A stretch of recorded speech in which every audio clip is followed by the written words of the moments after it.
आज होतं रक्षाबंधन आणि खरं तर बाळ झाल्यापासून आज पहिल्यांदाच थोडंफार काहीतरी शूट केलं आहे आणि थोडंफार आवरले. नाही तर दिवस आता कसा चालू होतोय आणि कसा संपतोय हेच कळत नाही. मला सख्खे 2 भाऊ आहेत आणि चुलत खूप सारे. मग भाच्याला राखी बांधली, भावाला राखी बांधली, औक्षण केलं, त्यांना छान गुलाबजाम वगैरे खायला दिले. दरवर्षी सख्खे भाऊ, चुलत भाऊ, बहीण वगैरे असे सगळे मिळून एकत्र रक्षाबंधन सेलिब्रेट करतोय. पण यावेळी रात्री बाळानं थोडं जागवलं, त्यामुळे सकाळी मलाच उठायला उशीर झाला. त्यामुळे मग सगळं लेट झालं आणि सगळीजण आपापल्या सोयीप्रमाणे राख्या बांधून गेले. उद्या राखी बांधल्यावर काय खायला द्यायचं म्हणून मग काल रात्रीच लेट नाईट गुलाबजाम पण बनवून ठेवलेले आणि खूप छान झालेले. रक्षाबंधन निमित्त मामा पण आलेले.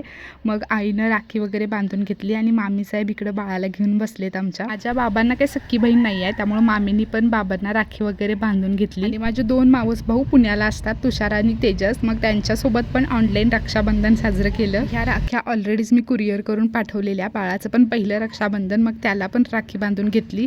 आणि मग माझे चुलत भाऊ वगैरे आले. छोटी मोठी चिल्लर पार्टी खूप सगळी जण आहेत आमच्या घरात. आणि असं झालं आमचं रक्षाबंधनचं सेलिब्रेशन. बाय.